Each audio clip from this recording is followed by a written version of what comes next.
ভাইয়া তোমার বর, আমি যে দেবর, ভেবে দেখো ভাবি কার কত দাবি, ভাই গেছে মারলো সে, আমরা তো দেশে আছি। কথা বলেন ডিজিটাল ভাবি এই কথাগুলো শুনে খুব খুশি হয়।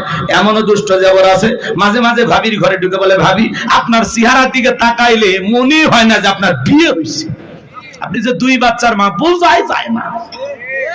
কথা কয় নাকি? ভাবিও ডিজিটাল ভাবি কথাগুলোকে এনজয় করে। ভাবি যদি নেককার হইতো, দিনদার হইতো, আল্লাহওয়ালা হইতো, আল্লাহর ভয় যদি ভাবির অন্তরে থাকতো, ভাবি ডেকে বলতো, কুল্লিল মুমিনিনা গুদ্দুনা মিন আবসারিহিম। হে দেবর, আল্লাহ বলেছেন মুমিন পুরুষের দৃষ্টি থাকবে নিচের দিকে। আমাকে দেখার অধিকার তোর ভাইয়ের আছে, তোর জন্য আমাকে দেখা জায়েজ নাই, ঘর থেকে বের হয়ে যা। মা বোন যারা আবার শুনতেছেন, মা 2টা পুরুষ হতে 2 কিলোমিটার দূরে থাকবেন। একটা দেবর আর একটা দুলা ভাই, এরা হলো মৃত্যুতুল্য বিষাক্ত সাপের চাইতেও ভয়ঙ্কর। এই সমাজ শেষ হয়ে গেছে। এই 2টা পুরুষের দ্বারা মা বোনেরা অনেক নির্যাতনের শিকার হয়, কিন্তু কাউরে প্রকাশ করতে পারে না। মাঝে মাঝে দেখেন না, দেবরকে নিয়ে ভাবি উধাও, দুলা ভাইয়ের সাথে শালি ভাইকে গেছে, নেটওয়ার্ক খুঁজে পাওয়া যাচ্ছে না, আছে না নাই? এই সমাজকে সবচাইতে বড় গ্রাস করছে এই মোবাইল। এই মোবাইলের ওজন কম, কিন্তু মোবাইলের মাধ্যমে পাপের ওজনটা অনেক বেশি। হাতে হাতে মোবাইল, হাতে হাতে গুনাহ। কথা বলে রাতের আধারে দরজা লাগায়া একা একা কম্বলের ভিতরে, ল্যাপের ভিতরে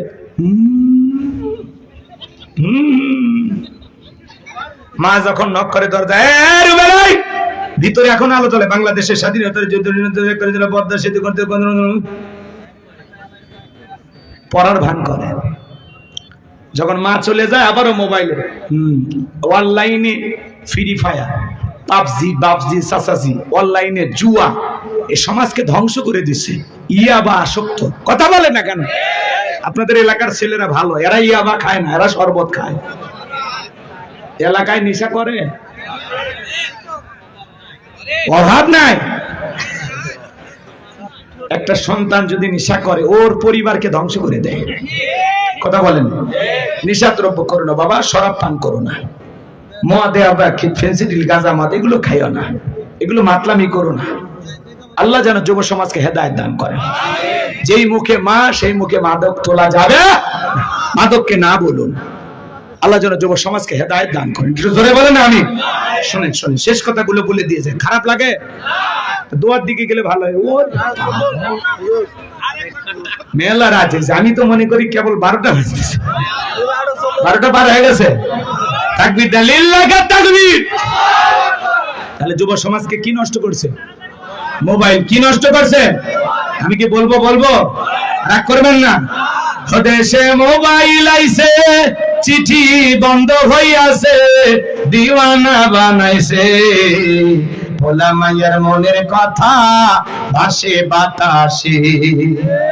ও দেখো ভোলা পানের মন বাদা ফেসবুকে এখন, ও দেখো ভোলা পানের মন বাদা ফেসবুকে এখন, মোবাইলে চ্যাটিং কইরা কাটায় সারাক্ষণ। এই মোবাইল পাইয়া দেখো মদনের মাইয়া, এই মোবাইল পাইয়া দেখো মদনের মাইয়া, কি কাণ্ড ঘটাইছে। স্বামী সংসার রাইখা নাকি পালাইয়া গেছে, সে যে স্বামী সংসার রাইখা নাকি পালাইয়া গেছে। 2 বাচ্চার মা, 4 বাচ্চার মা পরকীয়া প্রেম করে আরেকটা ছেলের হাত ধরে পালিয়ে যায়। যে নারী স্বামী রেখে সন্তান রেখে আরেকটা ছেলের হাত ধরে পালিয়ে যায়, ওটা হলো নারী জাতির কলঙ্ক, ওটা পাশানি, ডাইনি, বিশ্বাসঘাতক নারী। কেমনে পারলা বোন? ও মা, তুমি কেমনে পারলা তোমার স্বামী রাইখা, সন্তান রাইখা আরেকটা ছেলের হাত ধরতে? কেমনে পারলা? আমার স্বামী খারাপ? এই মহিলা, তোমার স্বামী কি ফিরাউনের চাইতে খারাপ? কয়টা স্বামীর সংসার করেছে? বিয়ের আগে সবাই মিষ্টি মিষ্টি কথা বলে, বিয়ের পরে টের পাবেন 3 মাসে আসল রূপ বের হয়ে আসে। ধৈর্য নিয়ে সংসার করতে হয়। বেশি যে তারা নারীকে ধ্বংস করে দেয়। এই কথা কন না আপনারা? ছেলে মানুষের রাগ থাকতে পারে স্বাভাবিক, কিন্তু মেয়ে মানুষের রাগ থাকতে নাই। আপনি নবী মারা গেলে ইসলাম আর মাথা উঁচু করে সামনের দিকে দাঁড়াইতে পারবে না। নিজের জীবনের বিনিময়ে আগলায় রাখতেন বেলাল বিশ্ব নবীকে। চিৎকার মেরে বলুন আল্লাহু আকবার। অনেক কথা আছে বাদাম, সামনের দিকে আর যাওয়া সম্ভব নয়। সংক্ষিপ্ত কথা আপনাদের উদ্দেশ্যে একটু বলে দিয়ে যায়। বেলালের উপর নির্যাতন জুলুমের কথা যখন বিশ্ব নবীর কান পর্যন্ত পৌঁছে গেল, আমার নবী ডেকে বলা, ওয়াকুর, বেলালের কষ্টের কথা সহ্য হয় না, যাও যাও তুমি আমার বেলালের জন্য একটা কিছু করো। হযরত আবু বকর সিদ্দিক রাদিয়াল্লাহু তাআলা কয়েক গুণ দাম বেশি দিয়া গোলামের জীবন থেকে হযরত বেলালকে আজাদ করলেন, মুক্ত করলেন। বলুন আল্লাহু আকবার। এই যখন ইসলামের অবস্থা, একদিকে সন্তান হারানোর ব্যথা, আপন মানুষদের সমালোচনা, সাহাবায়ে কেরামদের উপর নির্যাতন ও জুলুম, এই জন্য নবীজির মনটা ভীষণ খারাপ, চোখের কোনায় পানি। নবীর যখন মন খারাপ, নবীকে সান্ত্বনা দেওয়ার দায়িত্ব কার? আর একটু জোরে বলেন কার? আমার আল্লাহ ডেকে বলে, জিবরাইল, আমার বন্ধুর মা নাই, বাবা নাই, আমি স্যার আমার বন্ধুর কেউ নাই রে জিবরাইল। আমার বন্ধুর মনটা হয়েছে ভারী, আমি আল্লাহ সইতে নাহি পারি। লাহু মাহফুজ থেকে সূরা কাউসার নিয়ে যায় আমার বন্ধুর উপরে নাজিল কর তাড়াতাড়ি। চিৎকার মেরে বলুন আল্লাহু আকবার। আমার নবী ডেকে বলে, আনাস, আমার মনটা কেন খারাপ তোমরা জানো, কিন্তু আমার মুস্কি হাসি দেওয়ার কারণ হলো এই মাত্র আসমান থেকে জিবরাইল এসে আমার উপরে সূরা কাউসার নাজিল করলো। বিশ্ব নবী তখন সাহাবায়ে কেরামদের সামনে মুস্কি মুস্কি হাসলেন আর সুন্দর করে তেলাওয়াত করে শুনিয়ে দিলেন। জবান সরে সবাই একটু মহব্বতে আমার সাথে আরেকবার পড়ুন, ইন্না আ'তাইনাকাল কাউসার ফাসাল্লি লিরাব্বিকা ওয়ানহার ইন্না শানিয়াকা হুয়াল আবতার। আল্লাহু আকবার। আমার আল্লাহ রাব্বুল আলামিন বলেন, ইন্না আ'তাইনাকাল কাউসার, অবশ্যই আমি আল্লাহ পাক আপনাকে হাউজে কাউসার দান করেছি। এই পৃথিবীর অন্য কোন নবী রাসূলকে আল্লাহ পাক হাউজে কাউসার দান করেন নাই, আপনার আমার নবীকে আল্লাহ তাআলা হাউজে কাউসার দান করেছেন। ইন্না আ'তাইনাকাল কাউসার, নিশ্চয়ই আমি আল্লাহ পাক আপনাকে হাউজে কাউসার দান করেছি। চিৎকার মেরে বলুন সুবহানাল্লাহ। এই হাউজে কাউসারের পানি দুধের মতো সাদা, মধুর চাইতে মিষ্টি, পানির মতো ক্লিয়ার। ওই কঠিন কিয়ামতের ময়দানে যেদিন বিচার দিবস কায়েম হয়ে যাবে, বিচার দিবসের একদিন হবে 50,000 বছরের সমান। যেদিন সূর্য সোহাগ মাথার উপরে চলে আসবে, সূর্যের তাপে জমিনটা তামার জমিন হয়ে যাবে। সেদিন পাহাড় পর্বত, নদী নালা, খাল বিল, বিল্ডিং আমারত কোনো কিছু থাকবে না। কুল্লু মান আলাইহা ফান, সবকিছু আল্লাহ তাআলা ধ্বংস করে দেবে। কোন বাংলাদেশ থাকবে না, আমেরিকা থাকবে না, লন্ডন থাকবে না, জাপান, ভুটান, কোনো কিছু থাকবে না। এ বাজান, এই পৃথিবীর যত দামের বিল্ডিং আমার যা দেখেন সবকিছু আল্লাহ তাআলা তছনছ করে দিবেন, ধ্বংস করে দিবেন, কোনো কিছু অবশিষ্ট থাকবে না। ওই কঠিন কিয়ামতের ময়দানে বেঈমানদের জিহ্বা ঝুলে আসবে নাভি পর্যন্ত। ওই কঠিন কিয়ামতের ময়দানে আল্লাহর আরশের ছায়া ছাড়া আর কোনো ছায়া থাকবে না। আল্লাহর আরশের ছায়ার নিচে আল্লাহ 7 শ্রেণীর মানুষকে ছায়া দান করবেন। এটা হলো কিয়ামতের ময়দানে আল্লাহ তৈরি করা ভিআইপি গ্যালারি। সেখান থেকে আল্লাহর সেই সমস্ত প্রিয় বান্দারা কিয়ামতের ফাইনাল খেলা উপভোগ করবেন। বলুন সুবহানাল্লাহ। কিয়ামতের ময়দান বড় কঠিন। ইয়াউমা ইয়াফিরুল মারউ মিন আখিহি ওয়া উম্মিহি ওয়া আবিহি ওয়া সাহিবাতিহি ওয়া বানিহি, যেদিন ভাই ভাইয়ের কাছ থেকে পালিয়ে যাবে, মা সন্তানের কাছ থেকে পালিয়ে যাবে, বাবা পালিয়ে যাবে, স্ত্রী পালিয়ে যাবে, সন্তান পালিয়ে যাবে। ওই কঠিন কিয়ামতের ময়দানে একজন আরেকজনকে দিকে পালিয়ে যাবে। বাজার, মা সন্তানের কাছ থেকে পালিয়ে যাবে। সন্তান যখন মা বলে দাবি করবে, মা এমন বলবে, জীবনে কোনোদিন আমার বিয়ে হয়েছে কিনা আমার জানা নাই, দুনিয়াতে আমার কোনো সন্তানই নাই, অস্বীকার করবে। কিয়ামতের ময়দানে মানুষ নিজেকে নিয়ে ব্যস্ত থাকবে, নিজের পেরেশানিতে মানুষ হাবুডুবু খাবে, নিজে এতটা আতঙ্কিত হবে বাজান, কেউ কাউকে চিনবে না, স্বামী স্ত্রীর কাছ থেকে পলায়ন করবে, ভাইয়ের কাছ থেকে পালিয়ে যাবে, সন্তানেরা পালিয়ে যাবে। এ বাজান কোন আত্মীয় স্বজন আপনার কেউ কারো পরিচয় দেবে না, কেউ কারো বিন্দু পরিমাণ উপকারে আসবে না। ওই কঠিন কিয়ামতের ময়দানে মানুষ তলে তলে পানি বলে চিৎকার মারবে, আর বিশ্ব নবীর কাছে যাবেন হাউজে কাউসারের পানি পান করার জন্য। কিছু মানুষের চোখের সামনে আল্লাহ তাআলা পর্দার আবরণ তৈরি করে দিবেন। আমার আল্লাহ রব্বুল আলামিন যখন কিছু মানুষের চোখের সামনে পর্দার আবরণ তৈরি করে দিবেন, ওই মুহূর্তে আপনার আমার নবী আল্লাহকে ডেকে বলেন, আল্লাহ সংখ্যায় আমি আমার অনেক উম্মতকে দেখতে পাইলাম, কেন জানি সংখ্যা কমে গেল, বুঝতে পারলাম না। আমার আল্লাহ তখন ডেকে বলে, বন্ধু পাইকারি দরে সবাইকে আপনি হাউজে কাউসারে পানি পান করাইতে পারবেন না। দুনিয়ার জীবনে দুইটি অপরাধ করেছিল যারা, আজকে আপনার হাতে হাউজে কাউসারের পানি পাবে না তারা। জোরে বলেন কয়টি অপরাধ? ওই দুইটি অপরাধ আপনার আমার ভিতরেও থাকতে পারে কিনা বলেন। মানুষ তলে তলে নবীজির কাছে যাবেন হাউজে কাউসারের পানি পান করার জন্য। এদিকে শোনেন, হযরত আবু বকর সিদ্দিক রাদিয়াল্লাহু তাআলা আনহু পিয়ালাগুলো ভরায়া দিবেন, মাঝখানে দাঁড়িয়ে থাকবেন হযরত ওমর বিশ্ব নবীর হাতে দিবেন, আর নবীজি তার আদরের উম্মতদেরকে খুঁজে খুঁজে কিয়ামতের ময়দানে হাউজে কাউসারে পানি পান করায় দিবেন। নবীজির হাতে এক পেয়ালা হাউজে কাউসারের পানি পান করতে পারলে জান্নাতে ঢোকা পর্যন্ত তার আর তৃষ্ণা লাগবে না, তৃষ্ণা মিটে যাবে। বলুন সুবহানাল্লাহ। ও টাঙ্গাইলের তরুণ যুবকেরা, মুরব্বি বাবা ছিরা, কারা কারা আছেন গো নবীজির হাতে কিয়ামতের ময়দানে হাউজে কাউসারের পানি পান করতে চান? দুইটা হাত তুলে আমার আল্লাহকে দেখা। আল্লাহ আসমান থেকে কুদরতি নজর দিয়ে তাকায় দেখো, এ বিশাল জনতা কিয়ামতের ময়দানে নবীজির হাতে হাউজে কাউসারের পানি পান করতে চায়। আল্লাহ আমাদের সবাইকে নবীজির হাতে হাউজে কাউসারের পানি পান করার তৌফিক দান করিও। জোরে বলেন আমিন। আরেকটু জোরে বলেন আমিন। নবীজির হাতে হাউজে কাউসারের পানি পান করার সেই সৌভাগ্যবান ব্যক্তিদের তালিকায় আল্লাহ যেন আমাদের নামগুলো লিখে নেন। একটু চিল্লা বলেন আমিন। আরেকবার বলেন আমিন।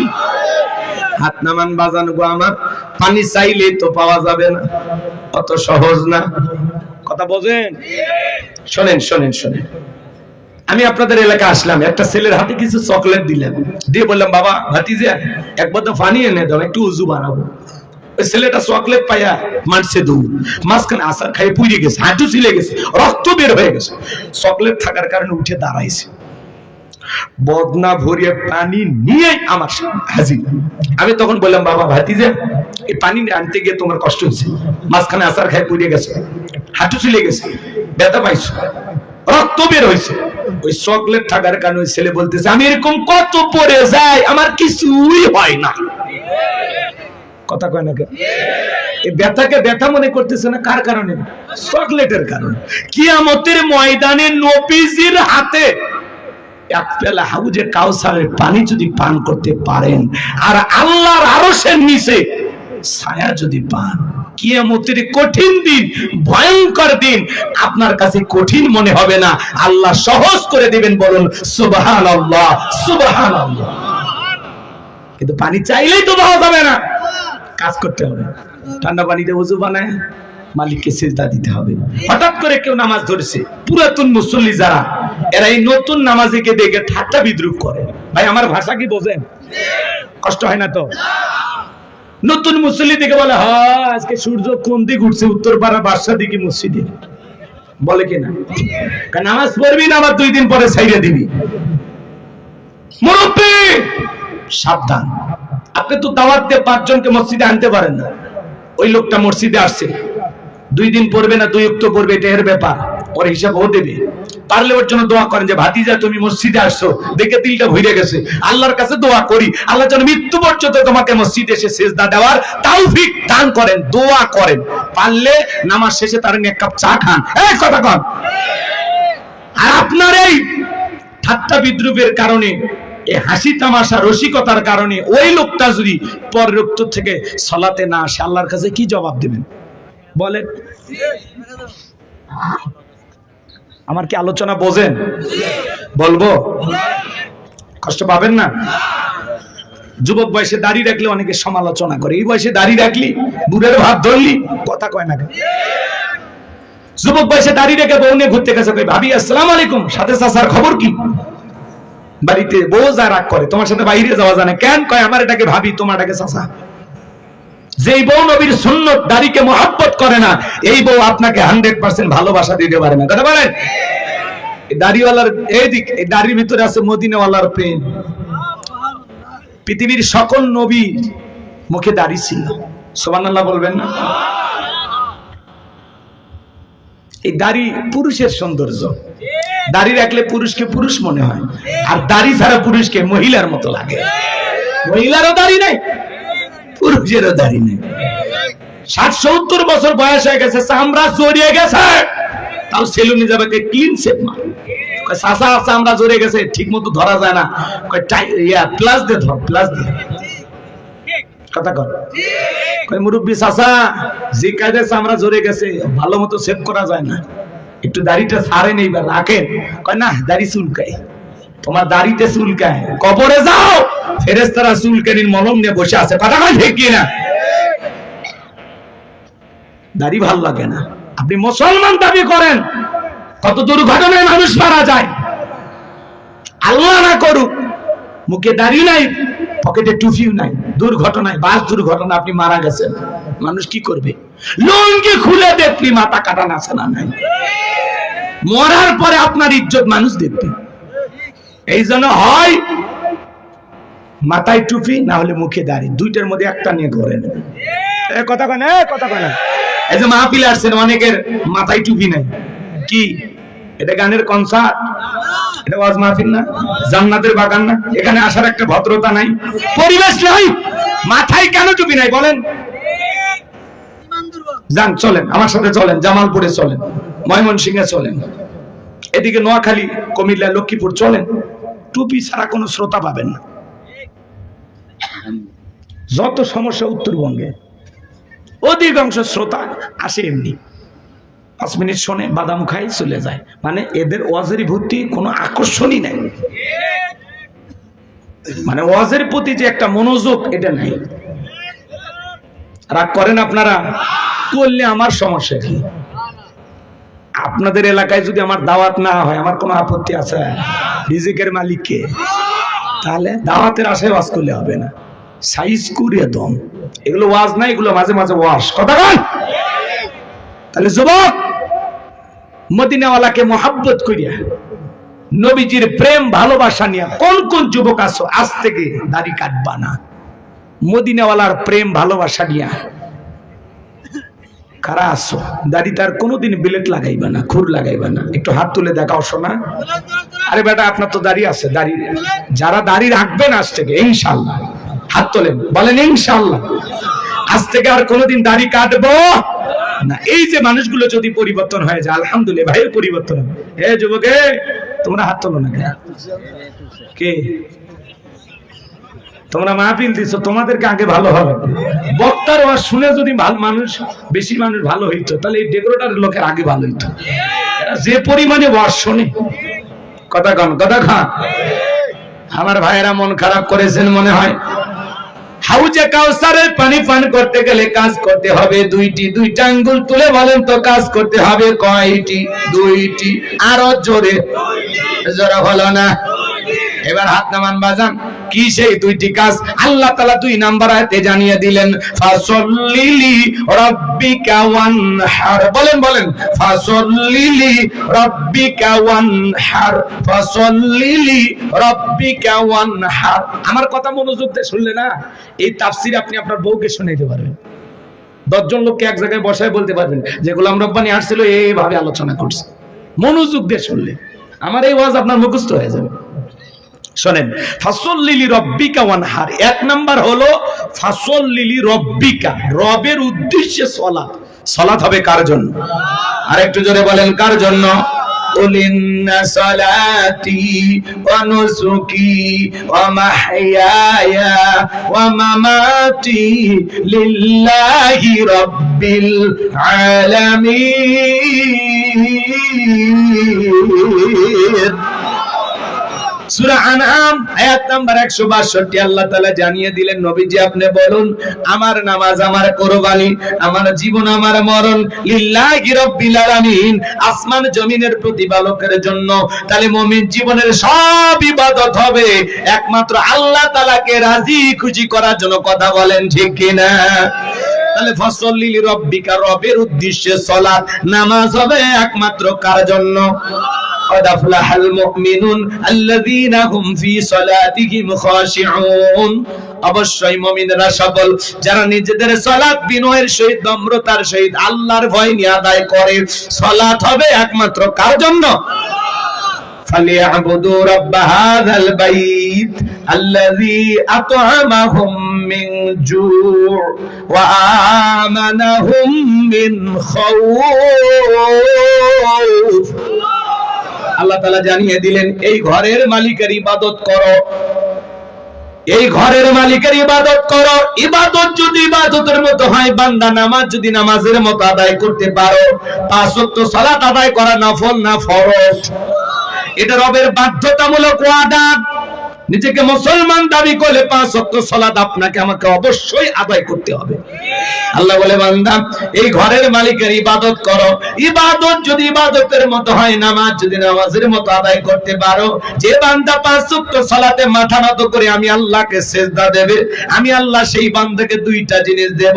1 নাম্বার, বান্দা তোমার জীবনে কোনোদিন রিজিকের টেনশন করা লাগবে না, আমি আল্লাহ তোমাদের জন্য রিজিকের ব্যবস্থা করে দেব। বলুন সুবহানাল্লাহ। যে বান্দা 5 ওয়াক্ত সালাতে মাথা নত করে আল্লাহকে সিজদা দিবে, তার জন্য রিজিকের ব্যবস্থা করবেন কে? এদিকে মনোযোগ দিয়ে শুনেন বাজান। আপনাদের এলাকায় রাত 1টা 2টার পর একটা প্রাণী বের হয়, কুহু কইয়া ছিল, ওর নাম কি? শিয়াল পণ্ডিত। ওর নামই কি? এলাকাতে মুরগির হোটেল আছে, ব্যাংকের অ্যাকাউন্টে টাকা জমানো আছে, ওই শিয়ালটাকে খাওয়ায় কে? সকালবেলা একটা পাখি খালি পেটে নিচ থেকে বের হয়ে যায়, সন্ধ্যাবেলায় পাখির পেটটা ভরে বাসায় ফেরত আসার ব্যবস্থা করেন তিনি কে? আল্লাহ যদি পাখিকে খাওয়ায়, শিয়ালকে খাওয়ায়, আমরা আশরাফুল মাখলুকাত কুনতুম খায়রা উম্মাতিন উখরিজাত লিন-নাস, আল্লাহ আপনাকে আমাকে উত্তম জাতি বানালেন, মর্যাদার আসনে বসাইলেন, আল্লাহকে আমাদেরকে না খাওয়ায় রাখবেন? বলেন তো বারজান, রিজিক দেওয়ার একমাত্র মালিক কে? وما من دابة في الأرض إلا على الله رزقها। আল্লাহ সূরা হুদের ভিতরে জানায় দিলেন, এই পৃথিবীতে এমন কোন বিচরণশীল প্রাণী নাই যার রিজিকের ব্যবস্থা আমি আল্লাহ আসমান থেকে করি না। ওই আটলান্টিক মহাসমুদ্রে 33,000 ফিট গভীর তল পানি নিচে থাকা ছোট্ট একটা প্রাণী, তার রিজিকের ব্যবস্থা আমি আল্লাহ আসমান থেকে করি। বলেন তো বাজান, নামাজের মতো নামাজ আদায় করলে একমাত্র শুধুমাত্র কেবলমাত্র আল্লাহ তাআলার গোলামি করলে আপনার আমার জন্য রিজিকের ব্যবস্থা করবেন তিনি কে? ইয়াকা নাবুদু ওয়া ইয়াকা নাস্তাঈন, আমরা তোমার ইবাদত করি, তোমার গোলামি করি, সাহায্য তোমার কাছে চাই। জীবনের যত সমস্যা বলবো কার কাছে? জোরে বলেন। রাগ করেন নাকি আপনারা? 1 নাম্বার আল্লাহ রিজিকের ব্যবস্থা করবেন। 2 নাম্বার ওয়া আমানাহুম মিন খাউফ, সকল ভয় থেকে আল্লাহ নিরাপত্তা দিবেন। আপনার আমার মনের মধ্যে এখন ভয় আছে না নাই? 2 লাখ টাকা নিয়ে এলাঙ্গা শহর থেকে আপনার এলাকায় আসবেন, মনে মনে ভাবতেছেন আল্লাহ টাঙ্গাইল থেকে 2 লাখ টাকা নিয়ে আমি আমার গ্রাম পর্যন্ত যাইতে পারবো, হিজুলি পর্যন্ত, নাকি রাত 2টার মধ্যে ছিনতাইকারী কবলে পড়ে টাকা জান 2টা হারাবো? আতঙ্ক আছে না নাই? মেয়েটা কলেজে গেল, একা একা ফিরবে নাকি জামাই সাথী নিয়ে ফিরবে? ভয় আছে না নাই?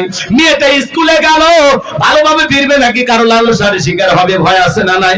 বাড়িতে অনেক টাকা পয়সা আছে, চুরি হয় কিনা ভয় আছে না নাই? বইয়ের অনেক গহনা আছে, চুরি হয় কিনা ভয় আছে না না? আজকে চুরির ভয়, ডাকাতির ভয়, খুনের ভয় আছে না?